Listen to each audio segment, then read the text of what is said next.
to, maganda to. Walang kawalan si Escudero. Bakit walang kawalan si Escudero? Umamin na si ayun lang. Wala na. Bagsakan na to. Paktay ka dito. O, sige. Tingnan natin to. Fast forward. Bilisan natin para matapos kaagad. Alright. Walang kawala. Escudero, mga kapsad. Tingnan natin.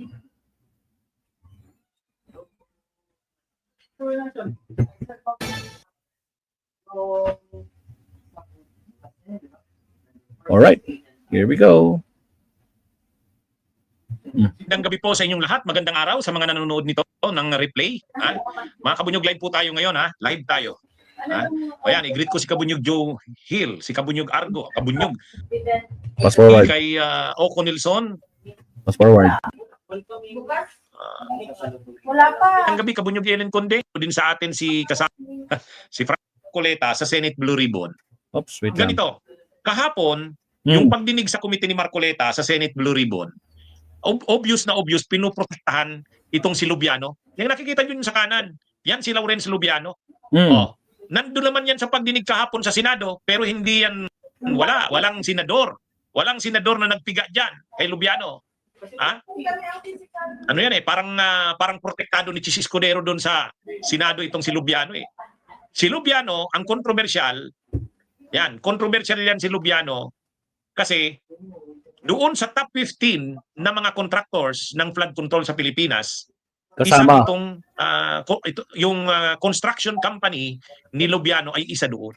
Ang pangalan ng construction company niya ay Centerways Construction and Development Corporation.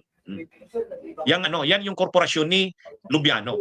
Ngayon, isa sa mga 5.6 billion yata ang nakuhang proyekto niyan ng construction company ni Lubiano.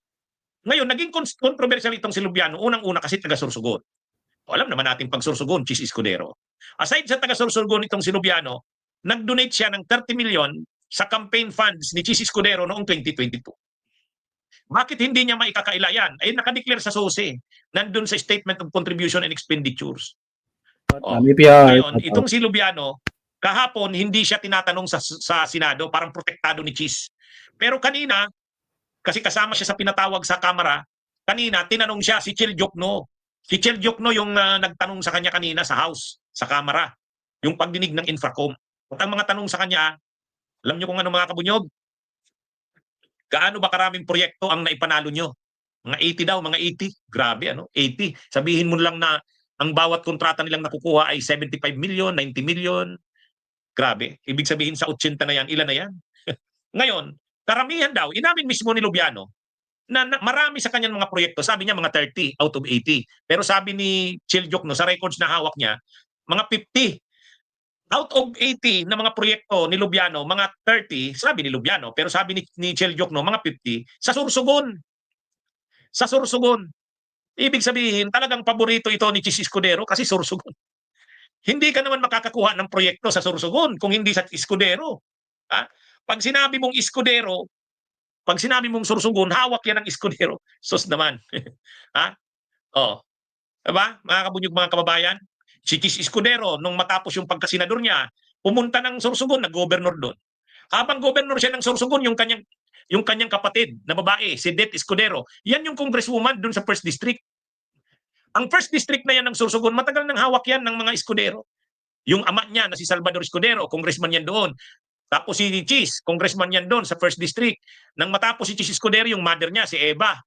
Tapos ngayon naman, yung kapatid niya, si Det Escudero. Kaya yung politika ng Sorsogon, kahit yung governor dyan ngayon na si Hamor, hawak ni Chis Escudero yan.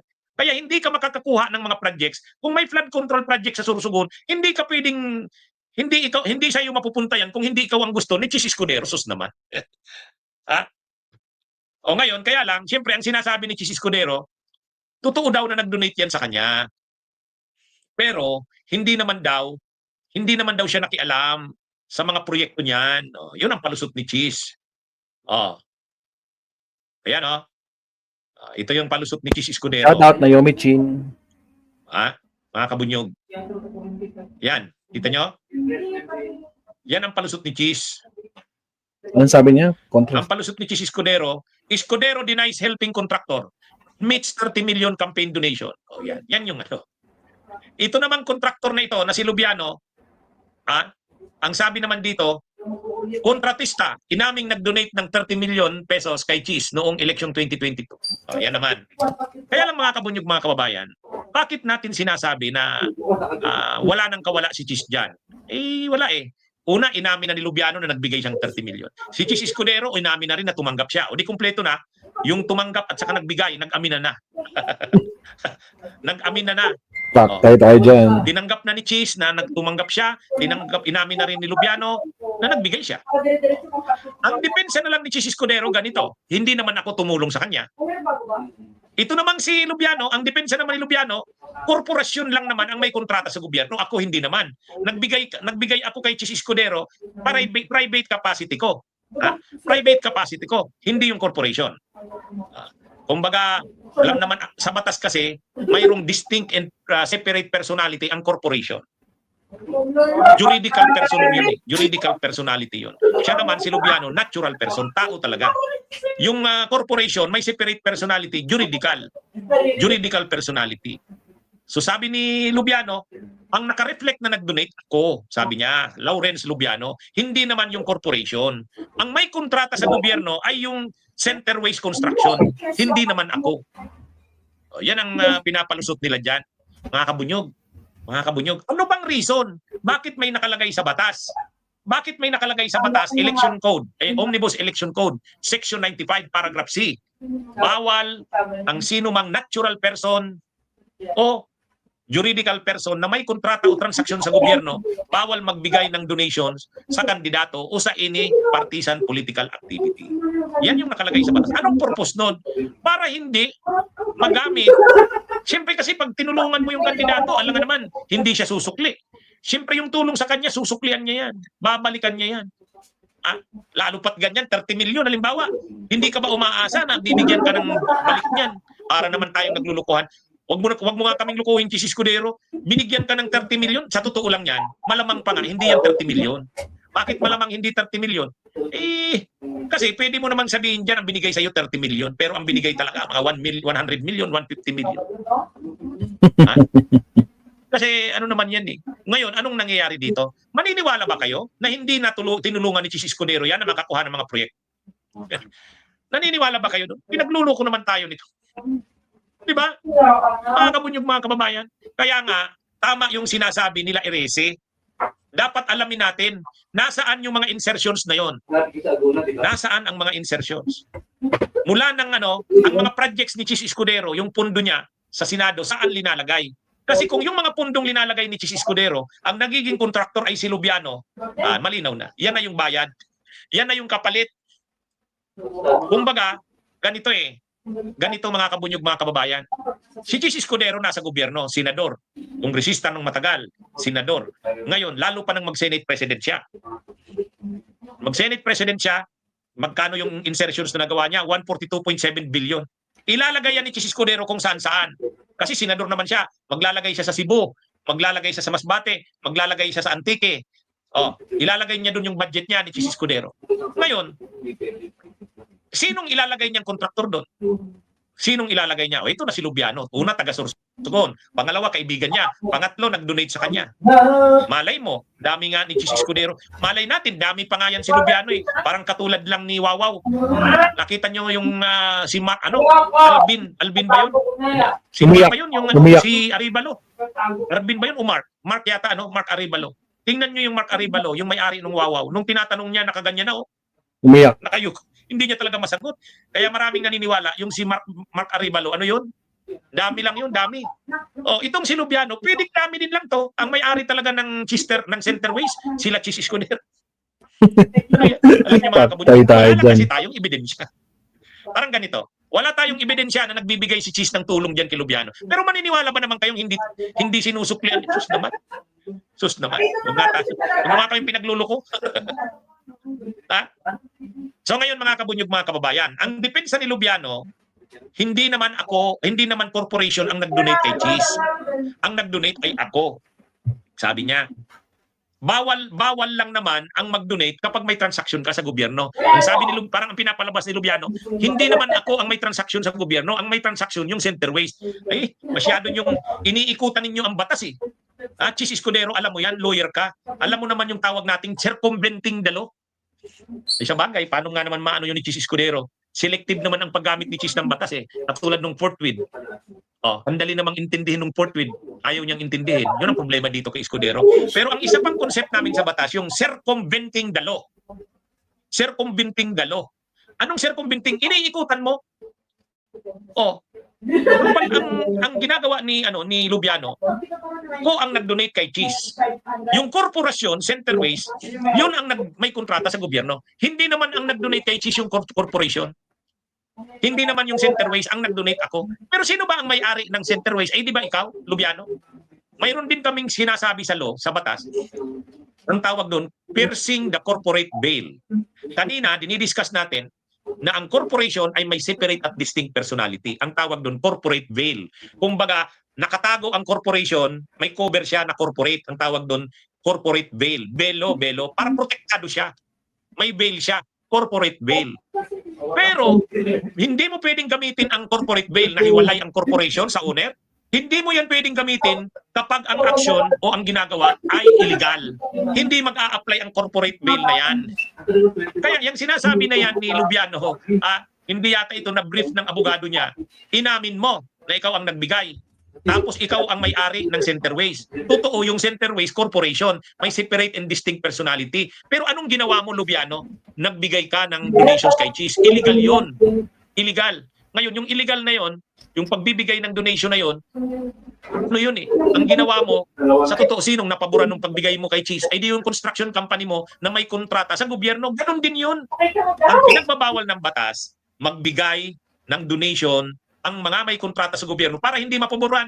Sa ginawa na yun ni Lubiano, napaboran yung Centerways na pag-aari niya. Sino ba naman pinaglulukon nito? Di ba? Ano yan eh? Sino ba ang nakapirma doon sa bidding docs, sa mga dokumento? Sinong nakareflect doon na owner? Di ikaw. Sabihin mo pang separate ang corporation kaysa sa iyo. Sinong napaboran doon sa pagbigay mo? Di yung corporation na pag-aari mo. Wala. Ano yan? Piercing the corporate veil. Ibig sabihin, bubutasin yung veil na yan, yung nagtatago ka doon sa veil na yun eh. Pero yung pagtatago mo doon sa veil na yun, hindi pwedeng i-invoke yun kasi mali ang ginagawa nyo. Huwag nyo nga kaming anuhan. Tapos itong si Cheese naman, maniwala ka doon, binigyan ka ng 30 million ni Lubiano, hindi mo siya tutulungan, kontraktor yan. Tapos ikaw naman, senador ka, marami kang pondo, kapag ka nga ng insertions na 142.7, nakapagbigay ka nga sa Bulacan ng 12 billion, nakapagbigay ka kay Bongo ng 3 billion, tapos ikaw, hindi mo papaboran yung mga tumulong sa'yo. Sus naman, huwag nyo nga kami pinagluluto. Tell that to Marines, sabi nga attorney. Born yesterday. Tama. Jason Francisco. Toki, shout out ka sa Tokis. Ibang entity, ang corporation. Pero kapag ginagamit mo yung mga separate entity na yan, para pagpan ang mali mong ginagawa, hindi pwedeng mag-apply ang corporate veil na yan. Hindi naman absolute yung corporate veil. Ang corporate veil, okay yan pag tama ang ginagawa mo. Pero pag mali ang ginagawa mo, huwag kang magtatago dyan sa corporate veil. Ang tawag dyan, piercing the corporate veil. Incomplete yung paliwa, nila eh. Yung sinasabi nila, separate and distinct personality. Yes, pero kapag ginagamit mo yung mga corporate veil na yan, separate identity entity na yan, kapag ginagamit mo yan para ikutan ang batas, baluktutin ang batas, hindi pwede yan. Ipipierce yan, bubutasin yan. Piercing the corporate veil ang tawag namin dyan. Tsaka yan? Huwag mo nga kami pinagluluko. Obvious naman eh.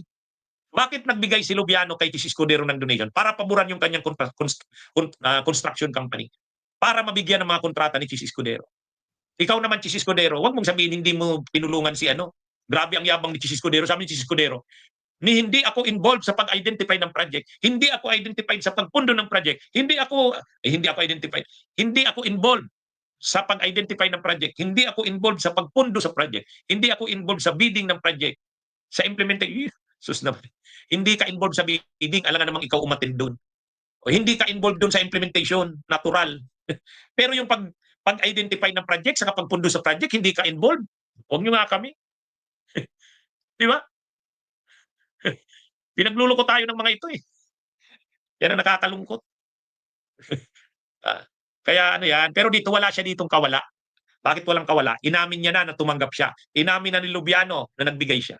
Kung ano-ano na lang palusot ang ginagamit nila. Pero Yun yung lang. nilulusot niyang palusot na yan. Kapag ang mga palusot ginagamit mo para ikutan ang batas, hindi uubra yan. Hindi uubra yan. Alright.